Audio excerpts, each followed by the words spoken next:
Astaghfirullah. Bismillahirrahmanirrahim. Assalamualaikum warahmatullahi wabarakatuh.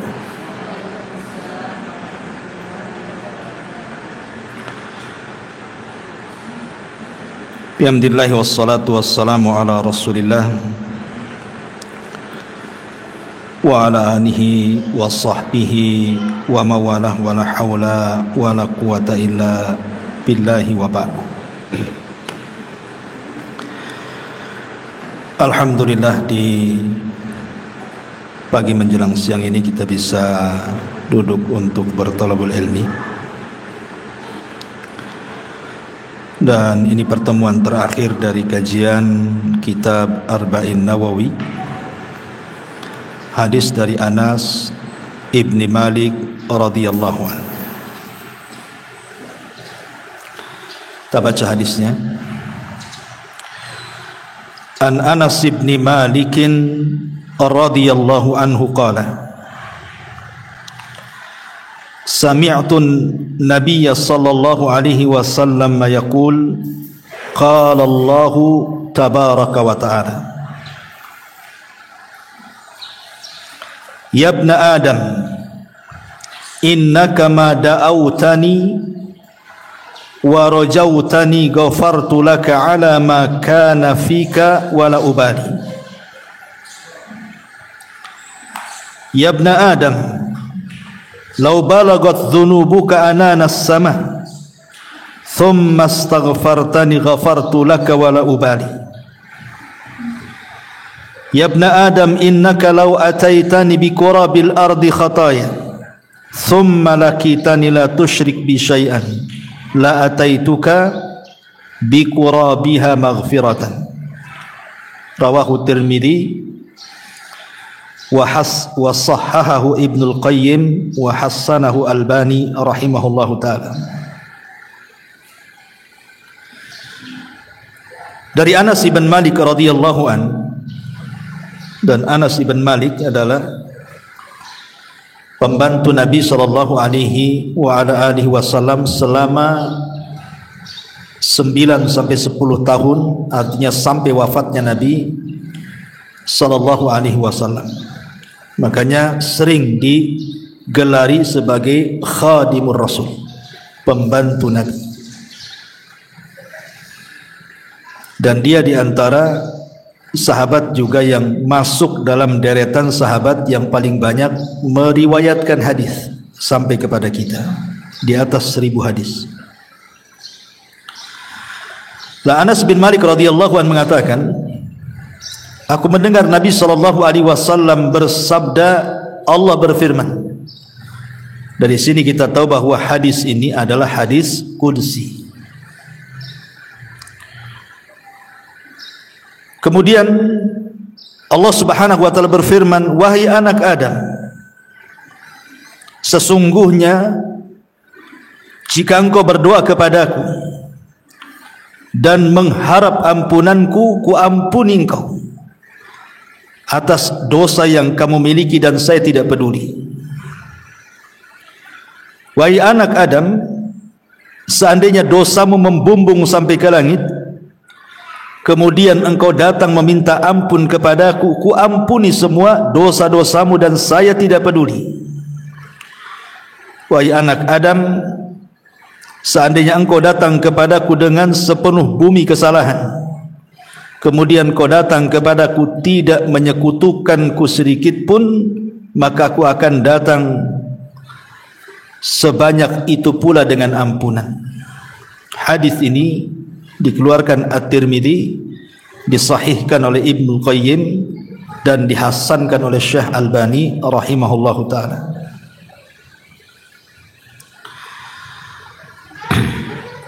Ma'asyiral muslimat yang dimuliakan Allah Subhanahu wa taala, hadis ini bicara tentang keutamaan istighfar, bahwa seseorang itu harus senantiasa meminta ampun kepada Allah Subhanahu wa taala atas dosa-dosa yang dilakukannya. Lah di awal hadis Di sini Allah Subhanahu wa taala memanggil dengan sebutan anak Adam. Yabna Adam, wahai anak Adam.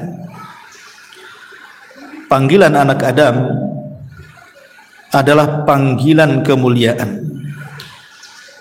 Jadi panggilan anak Adam itu adalah panggilan kemuliaan. Karena memang Allah Subhanahu wa taala memuliakan anak Adam. Dan itu disebutkan di dalam surah Al-Isra ayat 70. Allah mengatakan walaqad karramna bani Adam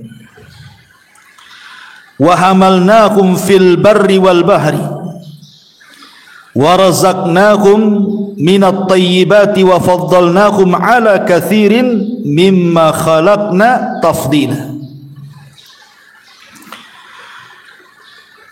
Dan sungguh kami telah memuliakan anak cucu Adam, dan kami angkut mereka di daratan dan juga lautan, dan kami beri mereka rizki dari yang baik-baik, dan kami lebihkan mereka di atas banyak makhluk yang kami ciptakan dengan kelebihan dan kesempurnaan.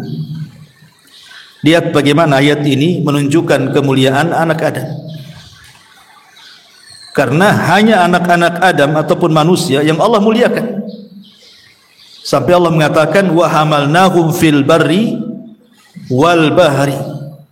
Kami angkut mereka di daratan dan di lautan. Mana ada makhluk selain manusia yang sanggup mereka bisa berjalan di daratan sejauh mungkin dan juga di lautan kecuali anak Adam. Dengan dibuatkan perahu, kemudian juga sekarang bahkan pesawat gitu ya.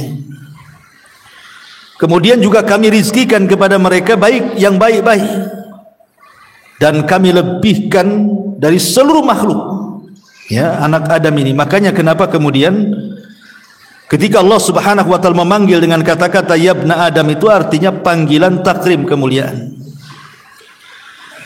Kemudian Allah Subhanahu wa taala mengatakan innaka ma da'autani wa rajautani.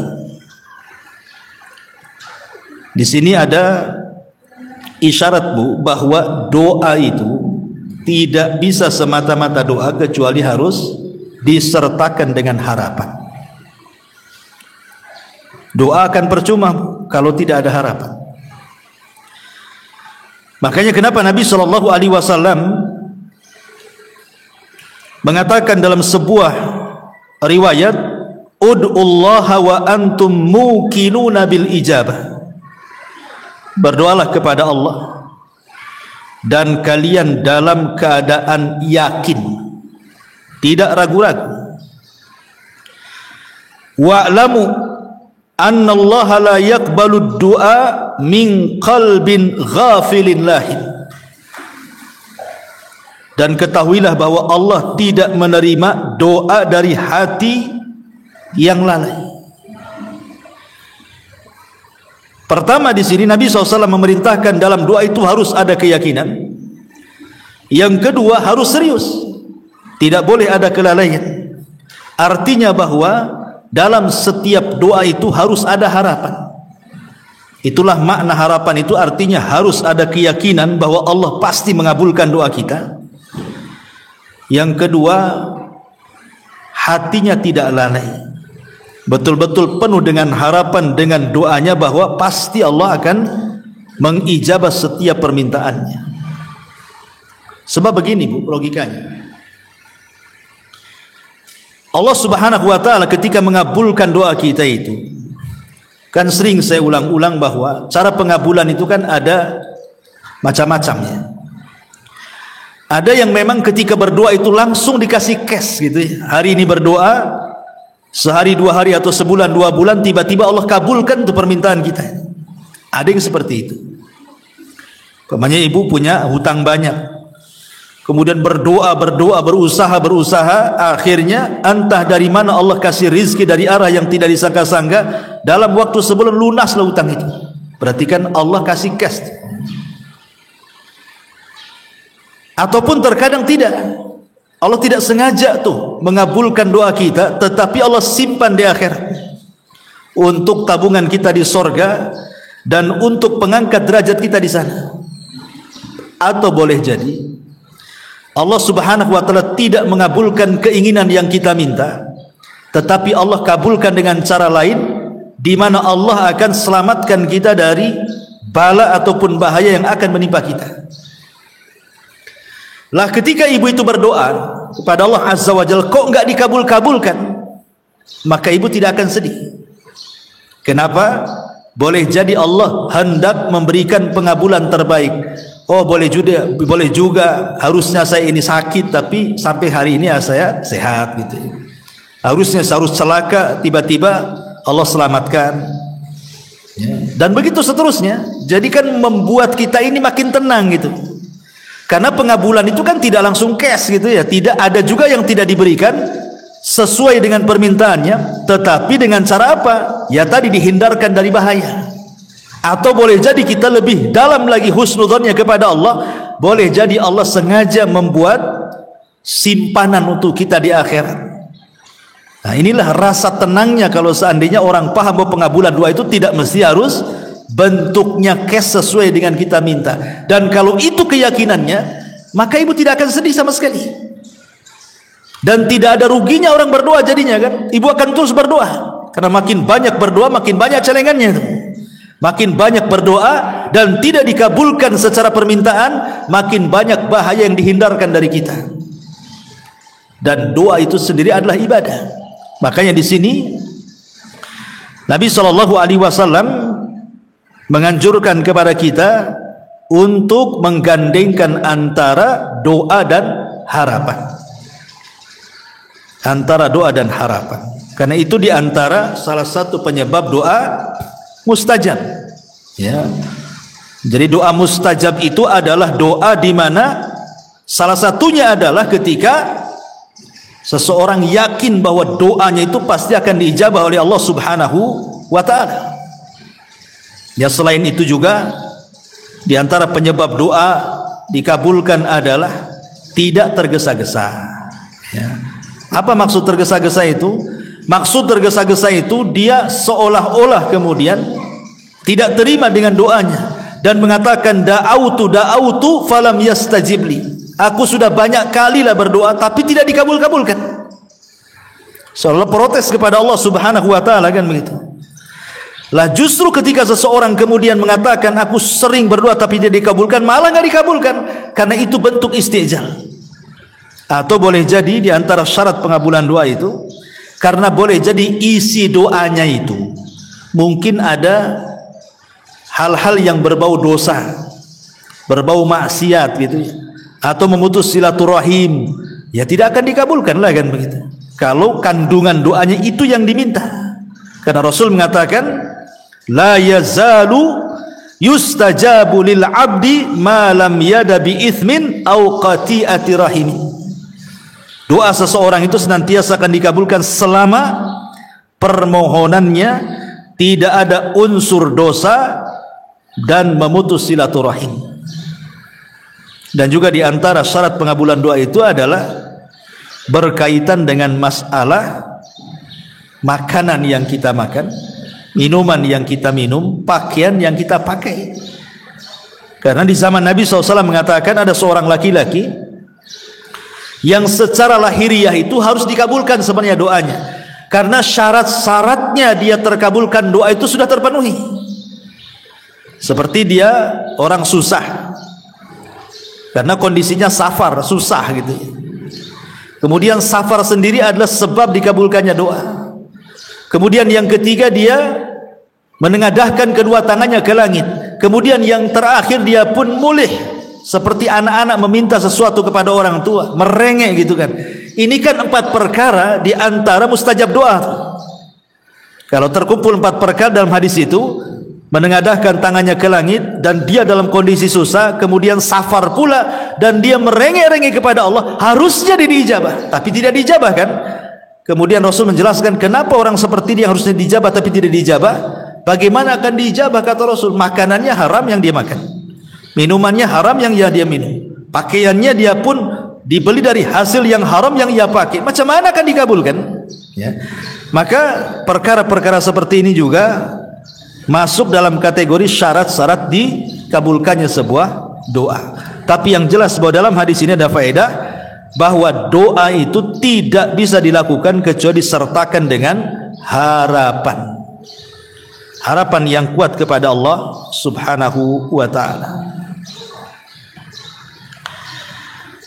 Baik, kemudian juga di antara faedahnya di sini adalah al-istighfar mahma azumatiz dzunub. Sebanyak apapun dosa, sebesar apapun dosa, kalau setiap hari ibu gempur dengan istighfar, pasti dosa itu akan lebur dengan sendirinya. Karena dalam hadis ini Nabi mengatakan, Allah berfirman, wahai anak Adam, jika dosamu balagat dzunubuka ananas sama, mencapai atau melambung sampai ke anan. Ada yang mengatakan anan itu di atasnya langit, saking banyaknya. Jadi dosanya itu sampai melintasi langit lagi. Langit tertinggi itu, di atas langit lagi itu dia melintasi sana. Itu disebut anan namanya. Ada yang mengatakan anan itu artinya awan.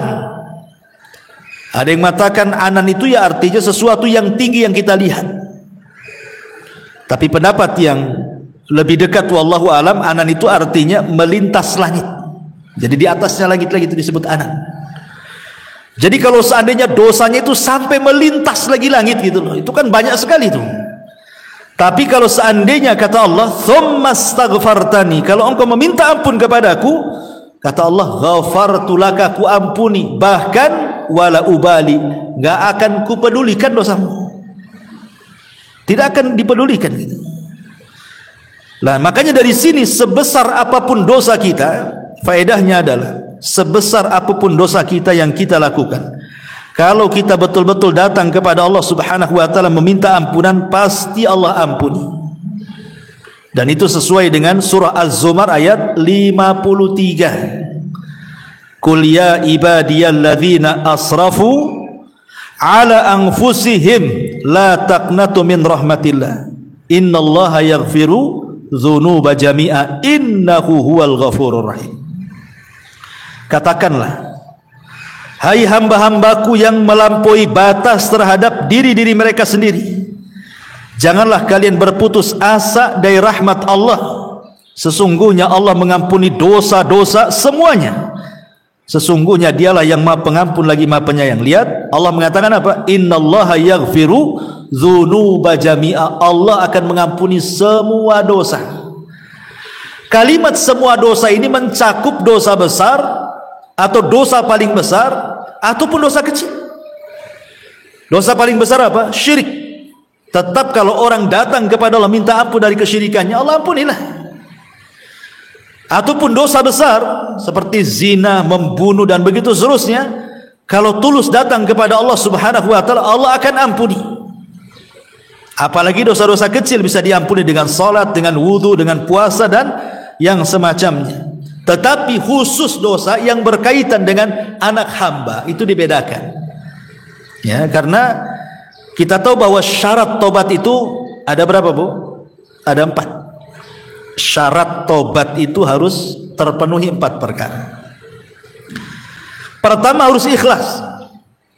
Orang bertobat itu harus ikhlas. Jangan karena riya. Karena ada orang tobat itu juga karena riya kan begitu kan. Ya.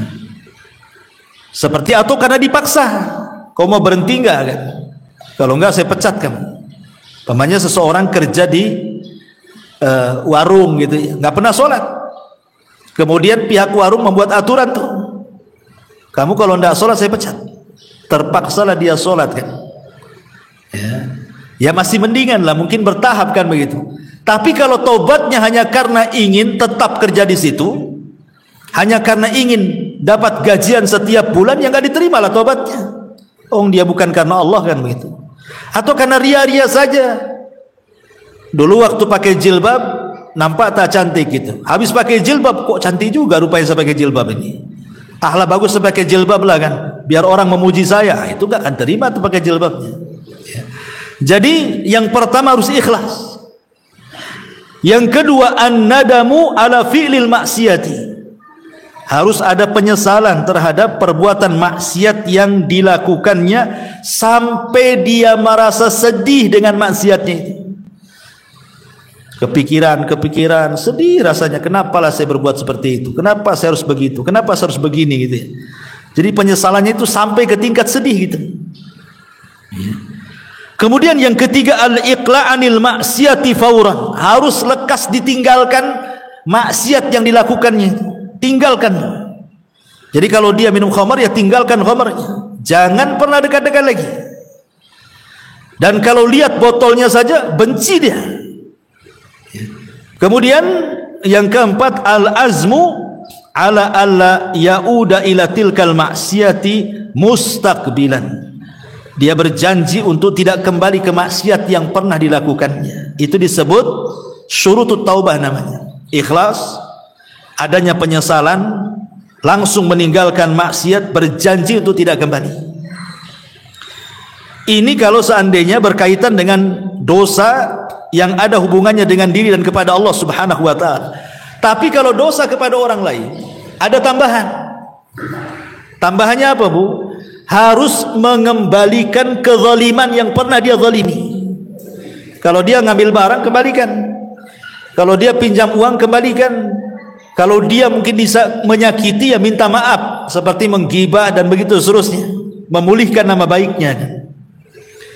Ustaz, saya sudah cari orangnya yang pernah saya ambil uangnya itu, tak ketemu pula kan itu. Mungkin sudah pindah perumahan. Kalau memang tidak diketahui, cari dulu. Punya saudara tidak? Punya ahli waris tidak? Kemudian kalau ibu mengatakan boro-boro ahli waris, nggak kenal pun, tak kenal dia, itu pun kenal waktu jadi tetangga, cemana saya cari-carinya gitu ya. Kalau memang kita sudah tidak bisa menemukan orangnya, tidak bisa menemukan saudaranya dan ahli warisnya, maka ibu sedekahkan dan diniatkan kepada orang yang kita ambil uangnya. Diniatkan sedekah, bukan kita yang bersedekah, dia yang bersedekah dengan uangnya. Dan ibu harus senantiasa beristighfar kepada Allah Subhanahu wa ta'ala. Bagaimana kalau seandainya, Bu, ada ibu ini sudah mengembalikan, tahu orangnya, sudah mengembalikan, tapi orang itu tidak terima. Tidak terima tuh. Walaupun diterima itu ya sambil ngutuk-ngutuk tuh. Ya. Dulu kau ambil uangku itu aku lagi butuh. Nah, sekarang kau balikan aku udah kaya katanya.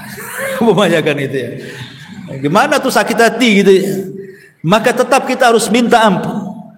Minta maaf kepada orang tersebut sampai dia bisa memaafkan. Kalau tidak dimaafkan, yang penting sudah kita kembalikan hak dia. Kemudian kita minta ampun kepada Allah Azza wa Jal. Mudah-mudahan Allah ampuni dosa kita. Kan sudah ada upaya kita namanya ya. Sudah ada upaya gitu ya.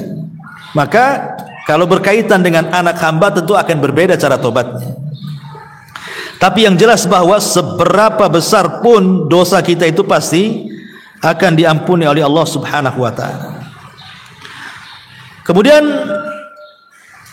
apa sih pendorong istighfar dan tobat itu? Supaya kita mudah bertobat, mudah istighfar itu apa pendorong-pendorongnya? Yang pertama, kenali keutamaannya. Kenali keutamaan orang yang tobat dan istighfar. Pertama, bahwa orang yang memperbanyak istighfar dan tobat itu, Bu, berarti menunjukkan ibu ini akan meraih kecintaan kepada Allah Azza wa Jalla. Karena Allah suka dengan orang-orang yang bertobat kan. Innallaha yuhibbu tawwabin. Allah itu suka dengan orang-orang yang tobat. Tanamkan bahwa kalau saya bertobat, Allah akan cinta dengan kita. Kemudian juga yang kedua, siatur rizki. Allah akan luaskan rizkinya. Karena sempitnya rizki itu salah satunya adalah dosa yang kita lakukan tuh. Dan rizki itu bukan hanya semata-mata harta. Banyak kok punya harta banyak tapi tidak tenang. Artinya ketenangan juga bagian daripada rizki. Bahkan itulah rizki yang sesungguhnya. Kan ada orang yang kaya stres itu, sehingga untuk tenang itu akhirnya lari ke narkoba, ya kan? Lari ke minuman keras, lari ke zina, ya. Dan begitu seterusnya tuh. Rupanya tidak berkah rizkinya. Maka orang yang banyak istighfar dan juga bertobat, maka itu diantara sebab diluaskan rizki. Hasan Al-Basri rahimahullahu ta'ala, seorang pemimpin tabi'in kan, didatangi 3 orang yang tiga-tiganya ini berbeda masalah dan kasusnya. Yang satu mengatakan, ya imam, saya sudah kawin lama, tak punya anak gitu. Yang satu mengatakan, ya imam, saya ini sudah berusaha keras mencari dunia tapi tidak kaya-kaya. Yang satunya mengatakan, ya imam, desa kami paceklik, kering kelontang, tidak turun-turun hujan, cemana nih solusinya?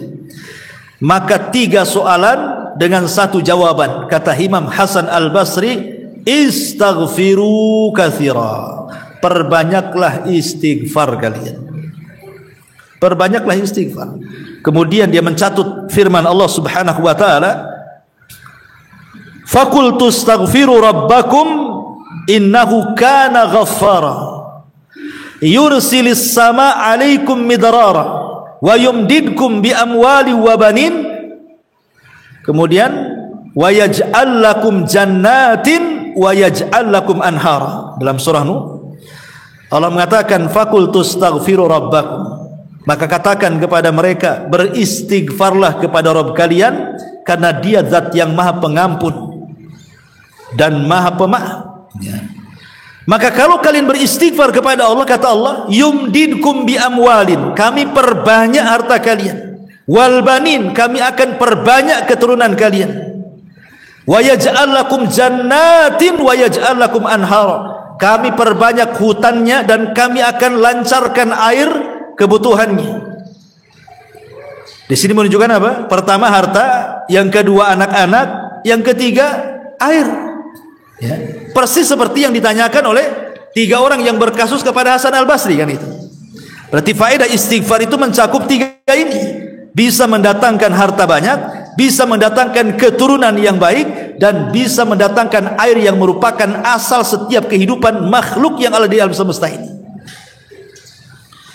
Ma'asyiral muslimat yang dimuliakan Allah Subhanahu wa taala, termasuk juga di antara fadilah taubat itu mengangkat bala. Raf'ul bala anin nas, bisa mengangkat bala. Yang harusnya kita celaka tak jadi, yang harusnya kita jatuh tak jadi, yang harusnya kita bangkrut tak jadi gitu ya. Diangkat balanya oleh Allah Subhanahu wa taala. Yang harusnya sakit tahu sembuh gitu ya. Termasuk yang paling penting adalah tajlibur roha. Orang yang suka tobat itu akan didapati ketenangan pikiran dan ketenangan hati. Ini yang paling penting. Jadi kalau orang sudah bertobat, lihatlah orang-orang yang hijrah itu, pengakuan-pengakuan orang yang hijrah itu kan. Ibu bisa baca di artikel atau di YouTube bagaimana dulunya mungkin dulu pemakan riba ya.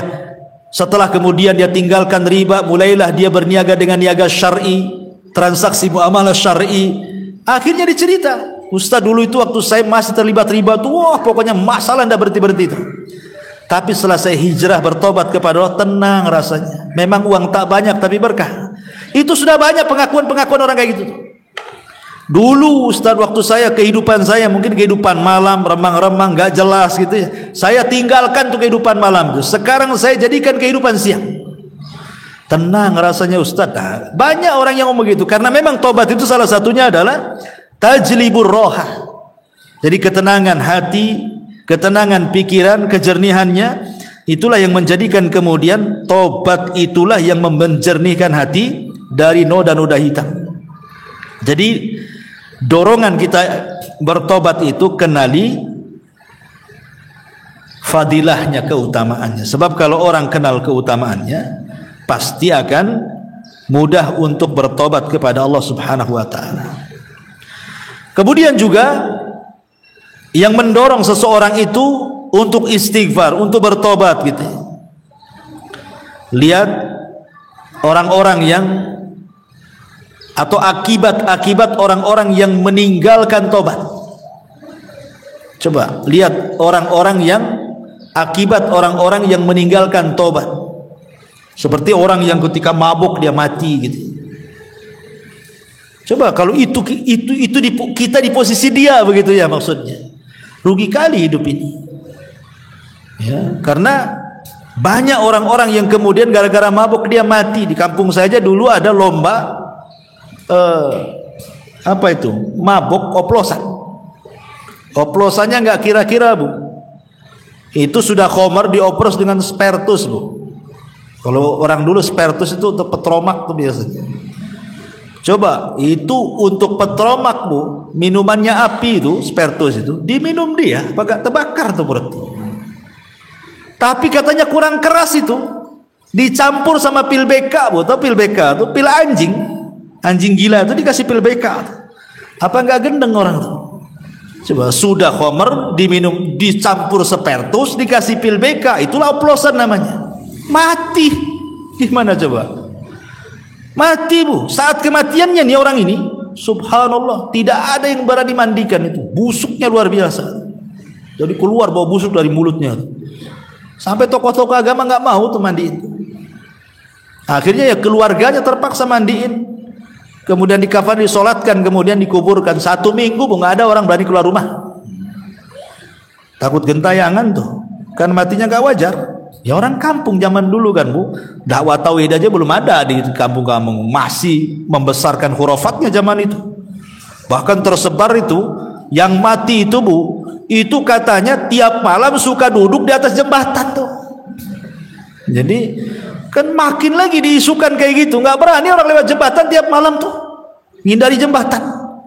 Nah, tapi coba bagaimana kalau kita terfikir gitu, kita di posisi dia, gitu ya. Maka dengan melihat kesudahan akibat orang-orang yang tidak bertobat akhirnya ditutup dengan suul khatimah, jangan sampai. Dari situ kita rangsang, janganlah kita sampai dia. Akhirnya terangsang kita tidak seperti dia, segera bertobat. Supaya jangan seperti dia gitu. Seperti kasusnya seorang syekh bercerita kan. Ada anak gadis itu cantiknya luar biasa, mahasiswa. Ya, pokoknya bintang kelasnya itu. Mahasiswa itu sudah cerdas, cantik lagi, tapi akhlaknya pula buruk. Ya, makanya penting bahwa kecantikan itu bukan fisik saja, tapi Allah mengatakan walibasut taqwa khairun. Justru pakaian ketakwaan itu lebih baik daripada pakaian yang melekat di badan, kata Allah. Kemudian setelah dia lulus dari kuliah tuh, kata ini Syekh sering cerita, dia ganggu laki orang pula. Laki yang orang, mungkin bahasa kita pelakor gitu ya, diganggu suami orang. Bukan mau dipoligami, tidak diganggu saja. Akhirnya kemudian berantakan rumah tangga orang tuh gara-gara dia. Kemudian dia mulai beranjak kepada minuman keras sampai kepada narkoba. Kemudian Allah takdirkan dia sakit gara-gara obat-obatan itu. Kemudian meninggal dunia. Ya. Saat meninggal dunia itu, jenazahnya itu mau dimandikan. Maka sebelum dimandikan ditutup dulu sama kain itu. Ketika kemudian jasadnya dibawa ke tempat pemandian, adalah orang yang memandikan, Bu. Alangkah kagetnya ketika dibuka tuh penutup kainnya, mukanya gosong, Bu, hitam kelam, seolah-olah terbakar. Sehingga ini yang memandikan tak jadilah, takut kan itu. Kemudian dipanggil siapa ini orang tuanya. Kemudian ditanya jujur gitu, anakmu ini apa dosa dia yang dilakukan kok kayak gitu? Akhirnya kemudian diceritakan anaknya nakal, tidak pernah sholat dan begitu seterusnya. Yang fatal ya tidak pernah sholat tadi lah kan itu. Kemudian dosa-dosa yang lainnya suka ganggu orang dan macam-macam. Rupanya sebelum Allah Subhanahu wa taala azab di akhirat, sudah Allah tampakkan azabnya di dunia ini. Lah ada orang-orang yang seperti itu karena orang itu tidak lekas bertobat, dan jangan ditunda-tunda tobat itu karena kita tidak tahu usia kita berapa. Makanya kenapa Allah Subhanahu wa taala rahasiakan kematian? Apa fungsinya coba? Allah rahasiakan kematian itu supaya kita bisa bertobat cepat-cepat. Karena yang namanya kematian itu kan tidak peduli siapa kita gitu ya. Yang kecil mati, yang muda mati, yang tua mati. Yang kaya mati, yang miskin mati, pejabat mati, rakyat mati, semua mati karena tidak ada waktu kematiannya. Bahasa para ulama itu kematian itu sirrullahi azza wajalla, itu rahasia Allah. Sebab kalau seandainya kematian itu diberitahu, Bu, ya ada enaknya, ada enggaknya kan itu. Ya kalau enaknya alhamdulillah lah kita bisa persiapan. Umpamanya setiap ibu didatangi malakul maut lah. Bu, besok ya kira-kira seminggu lagi mati loh ya. Ibu ini tahu seminggu lagi mau mati, Bu. Kira-kira selera makan nggak, Pak? Nggak ya. Saya nggak yakin ke selera makan, nggak akan selera makan. Ya, buat apa saya makan enak? Minggu lagi mau mati saya. Itu kalau dikasih tahu kematiannya, Bu, ya kan? Mau diajak kemana aja nggak selera dia, karena dia tahu seminggu lagi mau mati. Itu nggak enaknya itu kalau dikasih tahu mati itu. Tapi ya enaknya kalau usianya masih panjang. Pamannya dikasih tahu nih, ibu sekarang usia 30 tahun, nanti 100 tahun lagi masih bisa hidup lah kamu. Masih panjang lah, bisa lah orang itu suka-suka berbuat dosa kan. Kan kematian saya masih 100 tahun lagi, nanti 2 hari lagi mau mati saya tobat ya. Tetapi Allah subhanahu wa ta'ala kan tidak seperti itu. Allah rahasiakan kematian sehingga tidak ada yang berputus asa di situ, dan tidak akan ada orang yang takut dengan kematian. Makanya kata Buya Hamka, dia mengatakan orang yang takut mati itu adalah sebodoh-bodohnya orang, karena setakut-takutnya orang mati pasti mati ya. Setakut-takutnya dia mati dan menghindari kematian, pasti mati juga dia. Lalu kenapa harus takut dengan kematian? Hadapi saja kematian itu. Lah di sini makanya kenapa kemudian kita disuruh untuk lihatlah akibat orang-orang yang tidak beristighfar itu, supaya merangsang kita untuk beristighfar. Dan dilihat juga orang-orang yang sudah bertobat ya. Umpamanya kita masih berbuat dosa nih, teman-teman kita sudah bertobat, bagaimana mereka itu kehidupannya? Oh enak pula sudah bertobat itu, sudah nggak seperti kita lagi. Nah itu kita juga lihat bagaimana qasasus salihin, kisah orang-orang soleh yang bertobat kepada Allah Azza wa Jalla, supaya terangsang meniru mereka juga. Bukan melihat akibat dampak orang yang tidak bertobat juga, lihat juga dampak orang yang bertobat, supaya terdorong kita untuk bertobat kepada Allah Subhanahu wa ta'ala. Taib, itu pendorong yang disebutkan para ulama supaya kita mudah bertobat. Lalu di antara penyebab supaya selain daripada istighfar, lalu apa saja yang pendorong-pendorong yang bisa menghapuskan dosa kita? Kan istighfar bisa menghapuskan dosa kan itu. Ada enggak amalan-amalan di luar daripada istighfar yang bisa menghapuskan dosa-dosa kita? Maka ulama mengatakan ya ada. Seperti apa? Seperti sedekah. Sedekah adalah perkara yang juga bisa menghapuskan dosa-dosa kita. Kemudian juga al-muhafadzatu 'ala shalah, menjaga salat juga bisa menggugurkan dosa-dosa kita. Makanya ada hadis yang mengatakan, bagaimana pendapat kalian kalau seandainya di pintu depan rumah kalian ada sungai yang jernih, bersih, tidak ada kotoran. Engkau mandi 5 kali sehari di situ. Kira-kira aku bersih nggak atau 5 kali mandi sehari? Ya bersihlah. Itulah sholat. Bisa membersihkan dosa kalau dibersihkan 5 kali sehari. Maka jaga sholat, karena itu bisa menggugurkan dosa. Kemudian juga muwafaqatul musalli lil hamdi ma'al malaikati akbar raf'i minar ruku. Mencocoki orang salat dengan ucapan sami Allahu liman hamidah seorang imam saat bangkit dari ruku. Sebagaimana hadis mengatakan, idza qala al imam sami Allahu liman hamidah faqulu rabbana lakal hamd fa innahu man wafaqa qauluhu qaulal malaikati ghufira lahu ma taqaddama min dambi. Apabila imam mengatakan sami Allahu liman hamidah, kemudian Allah katakan rabbana walakal ham, maka barang siapa yang mencocoki ucapan rabbana walakal ham ya dengan ucapan imam dan ucapan para malaikat, maka Allah akan ampuni dosa-dosanya. Makanya jangan mendahului imam. Ya, kalau mendahului imam kan duluan dia jadinya kan ngomongnya. Padahal kita disuruh untuk mengikuti imam. Ya. Kalau mendahului imam nggak akan dapat pahalanya, orang diampuni dosanya. Kemudian juga zikir yang warid setelah azan. Apa zikir yang warid setelah azan? Man qala hina yasma' al-muadzin, barang siapa yang berkata ketika ibu mendengar muadzin sedang azan, asyhadu an la ilaha illallah wahdahu la syarikalah wa anna muhammadan abduhu wa rasuluh, raditu billahi rabba wa bil islami dina wa bi muhammadin nabiyan wa rasula, ghufira lahu dzambuhu, maka dosanya akan diampuni. Jadi ibu kalau mendengar suara azan, ya suara azan, kemudian selepas azan kan ada doa selepas azan tuh. Tambah ini, asyhadu an la ilaha illallah wahdahu la syarikalah wa anna muhammadan abduhu wa rasuluh, raditu billahi rabba wa bil islami dina wa bi muhammadin nabiyan wa rasulah.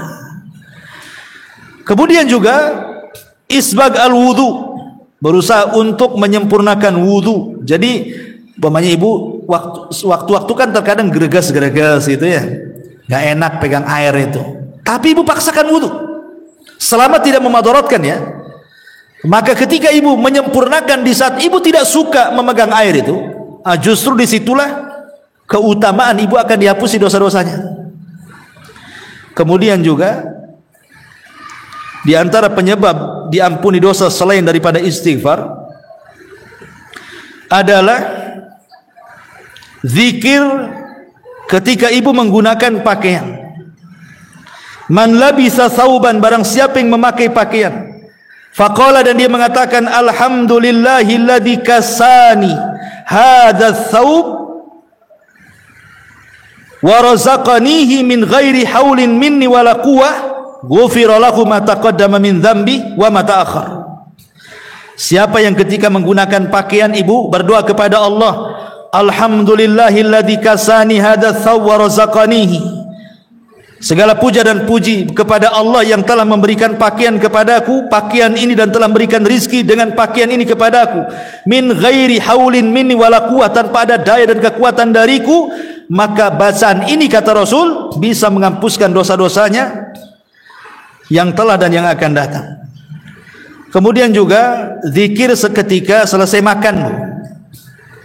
Zikir ketika selesai makan.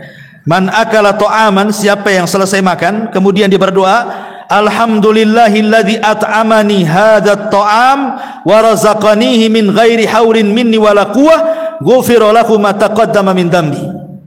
Barang siapa yang berdoa selepas makan, segala puji hanya milik Allah yang telah memberikan makan kepadaku dengan makanan ini dan telah memberikan rizki dengan makanan ini kepadaku, tidak ada daya dan kekuatan dariku kecuali milik Dia, maka Allah ampuni dosa-dosanya.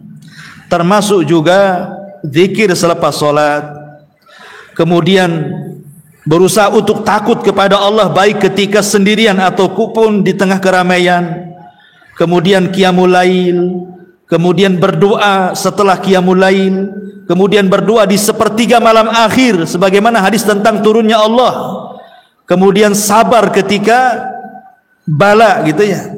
Kemudian juga zikir-zikir yang disyariatkan baik pagi ataupun petang, termasuk juga puasa sunnah, Senin, Kamis, puasa Daud, puasa Ayyamul Bid gitu ya. Kemudian hadir di majelis-majelis orang-orang soleh, ya seperti ginilah majelis-majelis taklim gitu ya. Karena orang yang bermajelis taklim itu kalau dia pulang, Bu, apa kata Rasul? Kumu maghfuran lakum, pergi engkau sudah diampuni dosa. Jadi ibu datang ke majelis taklim, paham nggak paham yang disampaikan ustadznya, yang penting duduk ya ngatur-ngatur sedikit gitu ya. Kemudian pulang, Bu, maka Rasul mengatakan kumu maghfuran lakum, bangkit, kalian sudah diampuni dosa-dosanya. Coba hanya duduk di majelis taklim saja, duduk di majelis taklim saja sudah enak ya. Kemudian juga melaksanakan haji dan umroh. Kalau haji, Rasul mengatakan pahalanya sama seperti anak yang baru dilahirkan kalau dia mabrur. Dan kalau umroh, kafaratun lima bainahuma, menjadi kafarah di antara umroh satu ke umroh berikutnya. Termasuk juga 2 rakaat setelah wudu. 2 rakaat setelah wudu, itu juga bisa menghapuskan dosa. Kemudian juga sayang dengan binatang. Sayang dengan binatang, pamannya ya ibu tidak memelihara kucing ya, tapi belilah makanan kucing, kan kasihan di jalan-jalan banyak anak kucing. Taruh aja di depan rumah, nanti kan banyak kucing tuh. Kadang-kadang kucing tetangga datang pula tuh. Kemudian juga doa kafaratul majlis. Penting doa kafaratul majlis, Bu. Umpamanya ibu ini ketemu kawan di mana, di warung ngobrol, atau datang ke rumah kawannya arisan, atau datang ke rumah kawannya mungkin masak-masak, atau datang ke rumah kawannya numpang makan atau apalah istilahnya, ya. Pokoknya ngumpul 2-3 orang ngobrol ya. Namanya obrolan tuh, Bu, kalau semakin banyak jamnya biasanya gak terkontrol tuh. Apalagi asik pula tuh judulnya. Itu makin lama tuh ngobrolnya. Namanya ngobrol tuh kan gak terasa, Bu. Kadang-kadang ngomong macam-macam kan. Supaya ketika bermajlis itu pulang atau datang ke majlis tanpa berdosa, pulang pun tanpa dosa, maka bacalah kafaratul majlis. Nah, sekarang kan identik kafaratul kalau habis ngaji aja. Padahal kafaratul majlis itu berlaku ketika ibu bermajlis, mau 3 orang, mau 4 orang. Itulah baca itu kafaratul majlis. Ya. Kemudian juga orang yang mencocoki amin ketika sholat dengan imam. Jadi kalau amin mengatakan ghairil maghdubi alaihim waladhdallin, imam mengatakan amin, makmum juga mengatakan amin. Barang siapa yang cocok amin dia dengan amin malaikat kata Rasul, maka akan diampuni dosa-dosanya. Ya, makanya yang benar. Kalau amin itu jangan kayak anak-anak min. Enggak jelas kan? Jadi amin gitu jelas. Kemudian musafahah. Ya mungkin sesama jenis lah, kalau ibu dengan ibu, bapak dengan bapak. Nih kalau salaman ketemu langsung ambil tangannya, jangan dilepas, nunggu dia yang lepas. Masanya Ustaz dia udah paham juga hadis ini Ustaz. Jadi lama lah kita nih pegang-pegangan. Gak diucul-ucul nih, gimana ceritanya ini kan. Ya karena makin lama tuh megangnya nih, itu dosa kita itu rontok tuh. Ya. Jadi agak lama lah, jangan assalamualaikum jangan dipakai cepiki saja, pegang tangannya lama-lama. Karena Rasul mengatakan ma min muslimaini yaltaqiyani fayatasafahani illa ghufira lahum qabla an yatafarraqa. Tidaklah seorang muslim berjumpa kemudian berjabat tangan tuh dan tidak dilepas sampai Allah ampuni dosa-dosanya dan sampai dia berpisah dengan saudaranya. Kemudian juga al-afu anin nas, maafkan manusia. Ya mudah memaafkan. Ya sebagaimana hadis qudsi yang kita baca ini kan, ya mudah memaafkan. Dan sifat maaf itu beda dengan sifat taubat. Ya. Allah Subhanahu wa taala memaafkan dan menerima taubat. Kalau memaafkan itu terkadang kayak kita nih, ibu nih salah sama saya. Kemudian ibu datang ke saya maafkan walaupun saya gerutu. Ya kan? Oh, kamu ini dasar begini disebutkanlah aibnya, tapi tidak apa-apalah karena kau sudah 3 kali datang aku maafkan. Kasihan juga ke-4 kalinya, nanti aku pindah rumah tak ketemu nanti. Umpamanya tetap dimaafkan kan, tetapi kan aibnya dibongkar dulu supaya kesalahannya tahu gitu ya. Tapi kalau taubah beda. Kalau maksudnya Allah menerima taubat itu beda dengan hanya sekedar memaafkan, karena taubah itu Allah itu ghafur bahasanya ya. Allah itu ghafur. Ghafur itu menerima taubatnya dan mengampuni dosa-dosa orang bertobat. Kalau ghafur itu artinya bukan hanya memaafkan tapi menutup aib. Itulah hebatnya Allah. Ya, kalau kita kan hanya memaafkan saja, tapi Allah itu ghafur. Bukan hanya ampunan diberikan kepada kita, aib kita pula dia tutup. Malam kita berbuat dosa nih, siang kita bertobat, Allah tidak buka dosa kita semalam, Allah ampuni, sudah selesai. Kita berbuat dosa di siang hari, kemudian kita tobat di malam hari, Allah tutup aib kita di siang hari, Allah ampuni pula dosa kita di malam hari. Kan enak tuh. Ya. Karena kalau Allah Subhanahu wa taala mau, boleh saja Allah itu bisa membongkar aib orang. Sebentar saja kalau Allah mau itu membongkar aib orang. Berapa banyaklah orang yang mungkin ribuan aib di badannya, hanya satu yang Allah tampakkan kepada manusia, hancur kehidupan dia. Hancur kehidupannya. Hanya satu aib yang dibongkar. Bagaimana kalau satu hidup dia dibongkar? Makin mati dia, ya kan? Satu saja udah binasa dia. Itu kalau Allah mau, tapi Allah itu ghafur, masih menutup aib kita plus juga memaafkan. Nah, manusia tidak, memaafkan iya, tetapi menutup aib kadang-kadang tak bisa.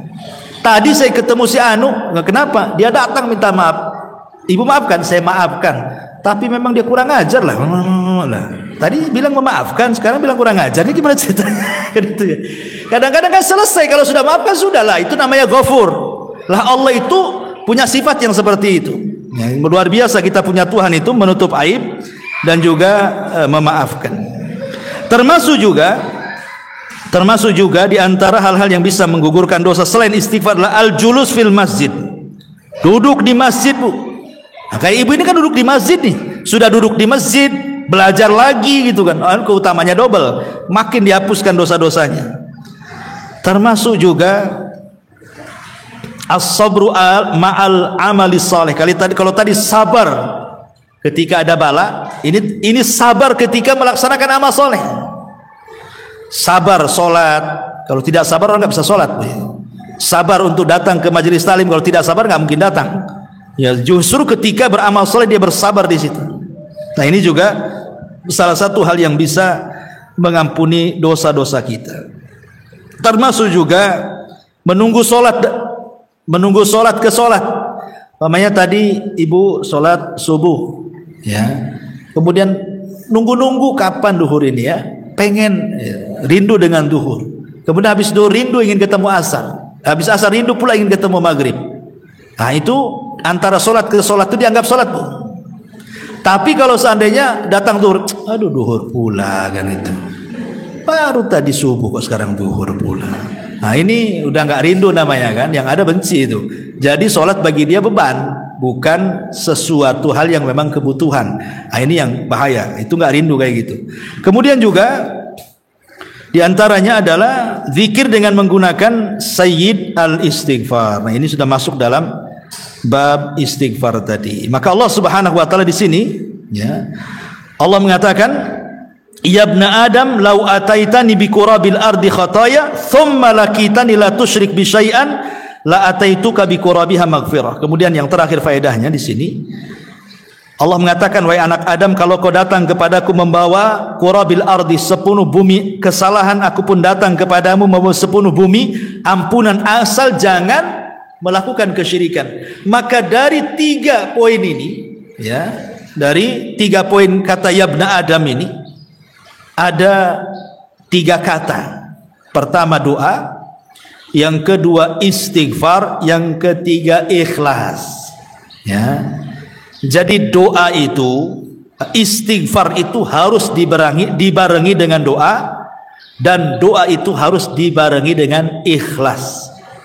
Ataupun kita balik, kalau ingin dikabulkan doa kita, dahulukan dengan istighfar dan keikhlasan, maka doa kita akan dijabah.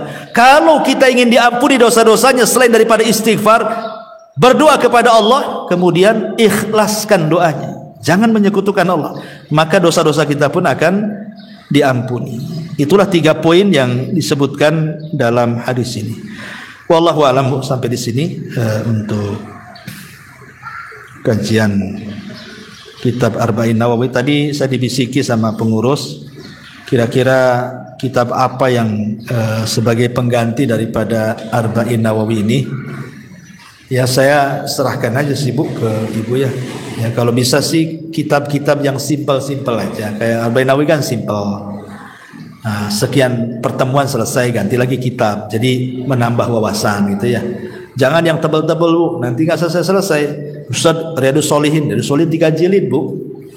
Ya, Riyadhus Shalihin belum selesai udah mati. Ya. Banyak tuh hadisnya, satu pertemuan 1 hadis kan itu. Mungkin cari kitab-kitab yang kayak saya di Sukajadi itu ada kitab bagus juga, 175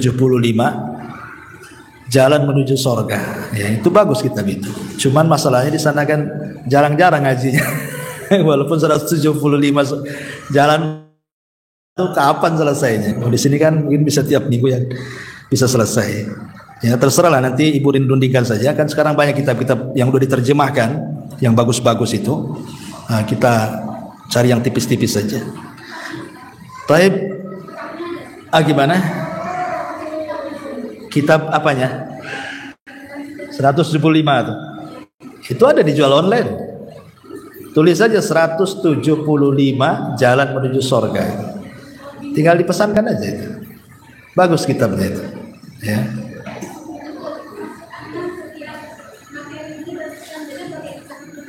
Boleh, ya kalau memang pakai yang itu nggak apa-apa. Kalau pesan di Shopee itu lama ya? Seminggu juga?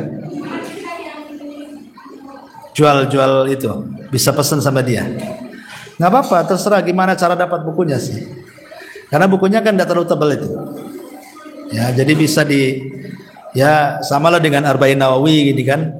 40 pertemuan, satu pertemuan satu hadis kan. Nah, itu kan mungkin agak banyak 175 pertemuan kan. Ya, tapi itu bagus sekali karena itu untuk targhib ya, supaya kita semangat lah kan. Wallahu a'lam. Iya Bu, tidak ada pertanyaan Bu kayaknya. Saya harus cepat nih. Mudah-mudahan manfaatnya. Subhanallah bihamdika, asyhadu an la ilaha illa anta astaghfiruka wa atubu ilaik. Allahu a'lam.